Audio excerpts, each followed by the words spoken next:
Hi, welcome back. My name is Sarah. I'm the designer behind the balance pattern, and today is going to be a sew along tutorial for my newest pattern, the sail away dress. In this video, I'll be doing the tutorial for view 2, which is the high neckline view, but if you're looking for view 1, it should be up on the channels, so just go look for that video. So for this dress, I used a cut and dyed yarn from Matchy Matchy Sewing Club, and I also used for the lining a viscose linen blend from Blackbird Fabrics. As I always like to note, your fabric choice here always impacts the end result or the final look of the dress. So if you want something that's a bit more structured like this, I would suggest to go for cotton or linen. And if you want something that's a bit more flowy, go for rayon, viscose, Hiiii, or something like that. It's gonna give you that more drapey look. And then a note for the girls with girls. Okay, so I find personally that view 1, which is the other view, is a bit more supportive if you have a bigger chest, just because the adjustments in the back is a bit different. But still, for this dress, you still have adjustments, so if you need more support, just cinch it really well at the back and you should be fine. I'm always the tester for this, because when I develop a pattern, if it's something that would be worn without a bra, I always like to make sure that there's enough support for me to be comfortable wearing it out in public, and if I approve that test, it's good to go. So it's not the most supportive, but I'm okay wearing it without a bra in public, and I'm great, looking good. So that's my threshold. So yeah, it's just a note for the girls with bigger girls. And then the last thing I want to mention before jumping into the tutorial is that all my patterns always have a 1.5 seam allowance, unless it's stated otherwise, but I always use personally a 1 centimeter seam allowance. So every new pattern I do, I always trim 0.5 centimeter of the pattern pieces. It doesn't change anything. It's just if during the tutorial you find that my seam look really thin compared to yours, that's the reason why. And yeah, I thought I would just note that. And yeah, I think that's it. So let's get into the tutorial. All right, the first thing we'll do is fold the short ends of the back tie 1 centimeter to the wrong side and press.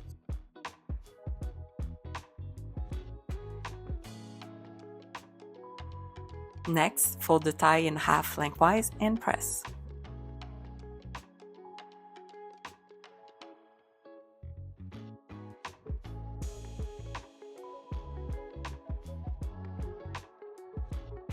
Then open the tie and fold the edges so they meet in the middle where the crease is, and press well.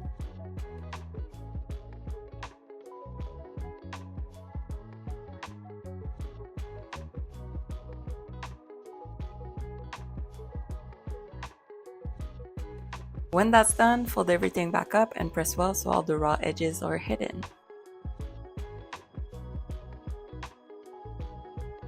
Okay, so I like to make my tie partially elasticated because it helps support the girls and just makes the dress easier to put on. Anyway, to make the tie elasticated, stitch the folded edge in between the notches to create a channel. Cut your elastic according to the chart, and by the way, this chart is really just a guide. You might need to adjust the length to your preference. Once you have your elastic, insert it into the channel using a safety pin and make sure to stitch down the ends of the elastic to the tie to keep it in place.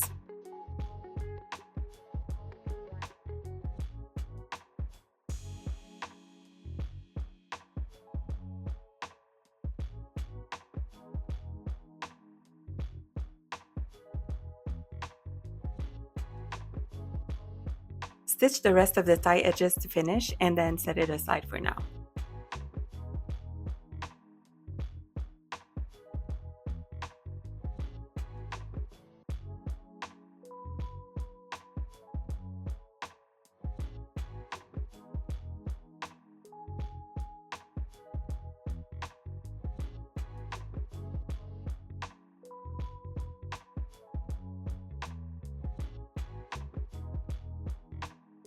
Moving on to the bodice, right sides together, stitch the side front to the center front, notch in the seam and press it open. Repeat for the other side and also for the lining.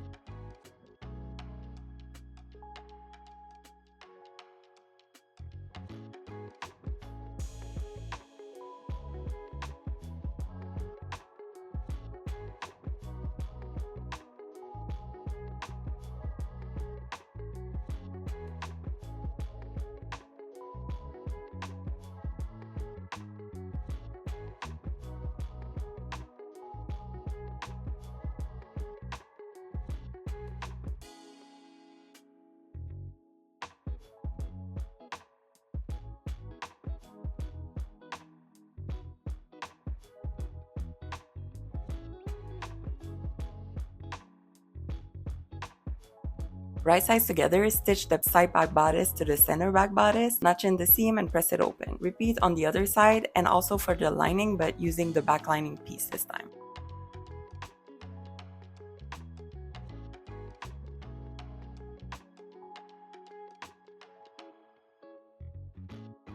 Then stitch the front and back together at the shoulder seam and press the seam open. Repeat on the other side and for the lining.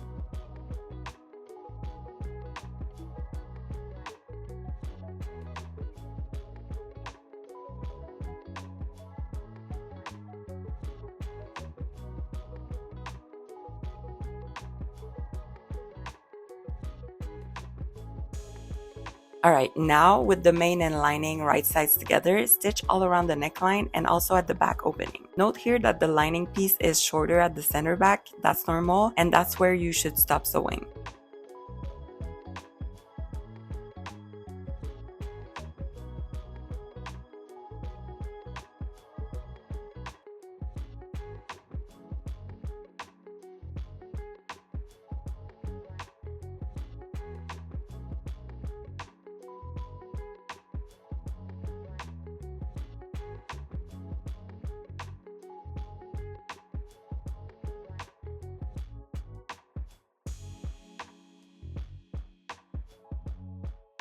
Next, with the main and lining still right sides together, stitch the armholes. Notch in the seams, turn everything right side out, and give it a good press. If you want, you can understitch the lining at this stage.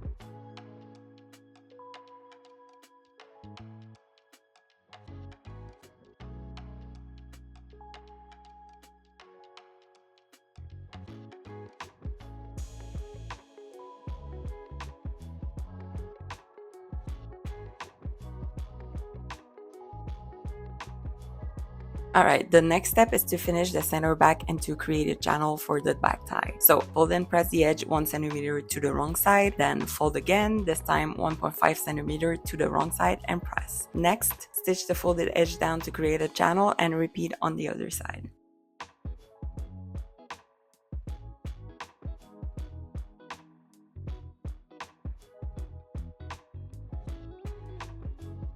Okay, so this next step is to stitch the side seams, and here it can look a bit complicated at first, but really what you want to focus on here is to put the front and back main fabrics right sides together, and since they're all connected at the armhole, the front and back linings should also be facing right sides together. Then you want to stitch the sides all in one go, and once that's done, press the seam open and repeat on the other side.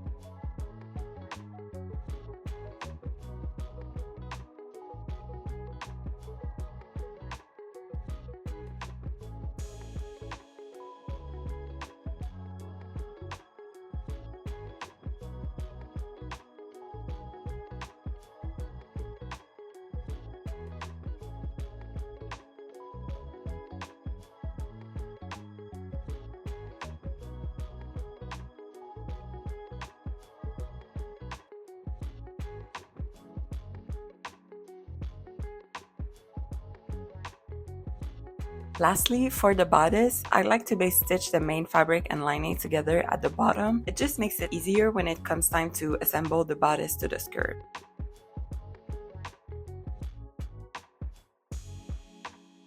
Alright, now we're moving on to the skirt, and we'll start by folding the short ends of the skirt bias 1.5 centimeter to the wrong side. Once that's done, set it aside for now. Next, stitch the side front skirt to the center front skirts, right sides together. There is no lining for the skirt, so finish your seams however you like. In my case, I'm overlocking them. Once that's done, press the seam toward the side and then repeat for the other side.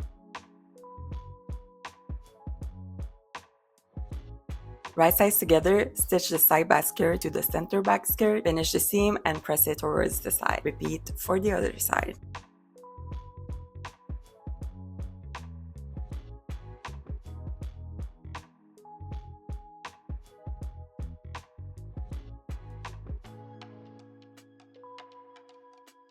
Then assemble your front and back skirts together at the side seams. Finish the seams and press them towards the back.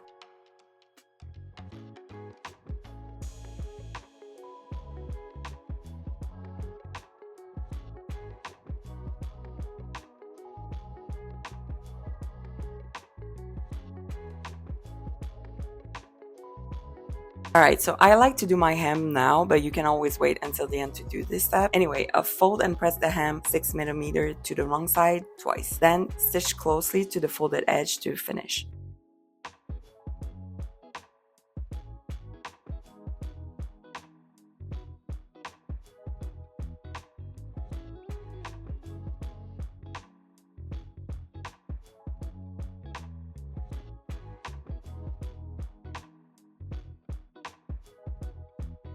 Alright, so because there's a dip in the center front skirt and we're going to stitch it to the pointed edge of the bodice, I like to make a basting stitch at the center front and clip the seam end to make assembling the skirt and the bodice together easier. So basically, I sew a line that's about 2.5 centimeter long on either side of the center with the same seam allowance that I'll use later for assembly. Then I clip in the seam. Next, let's make gathering stitches at the top of the skirt, except for in between the notches at the back. That's where the opening is. Like always, I like to use elastic thread in my bobbin to do that, but you can use whatever method you prefer, and there is an annex in the sewing instruction for my recommended gathering methods. Once the gathering stitches are done, it's time to stitch the bodice to the skirt. Now, I just want to make a disclaimer that the method I show here isn't the same as in the instructions. Basically, in this video, I sew the bodice inside the skirt. In the instructions, the bodice is outside the skirt. This is purely preference-based. As long as the right side of the bodice is facing the right side of the skirt, you're good to go. Anyway, pin the bodice to the skirt. The back opening of the bodice should match the ungathered part of the skirt, and then the rest of the bodice has seams that match the skirt at the sides and at the front and back princess seams. Stitch together, paying close attention to when you get to the center front. Stitch over the basting stitch, keep your needle in, lift your presser foot, pivot your project, lower your presser foot, and keep sewing. Once the seam is done, finish the seam, and then we'll just continue from here.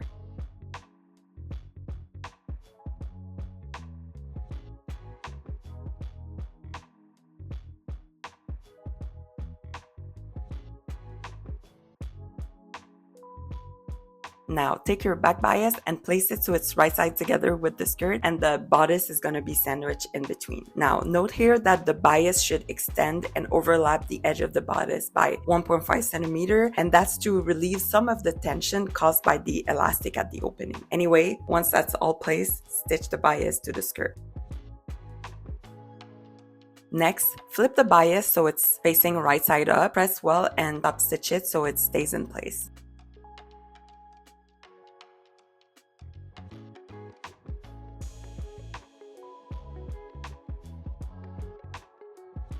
Okay, so this is a bit weird to explain, but hopefully with the visual, it should be fine. Okay, so then fold the bias over the seam allowances so it encases it, and then using the previous seam as a guide, flip the bias and the seam on the inside of the dress so it's not visible from the outside.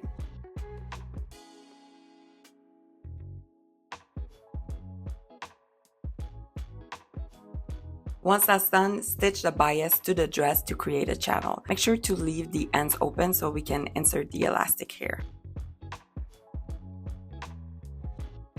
Cut your elastic according to the chart, and once again here, this is really just a guide. You might need to adjust the length to your preference once you try the dress on. Once you have your elastic, insert it into the channel using a safety pin, and make sure to stitch down the ends of the elastic to the dress to keep it in place.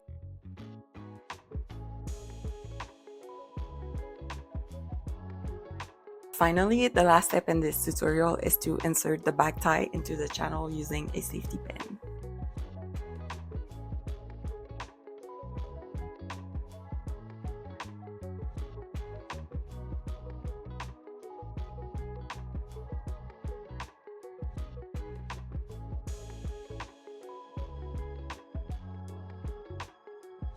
All right, so here's the final look. We made it. I really hope you enjoyed this tutorial. I hope you enjoyed the dress. I love this pattern so much. And yeah, I guess I'll see you in the next one.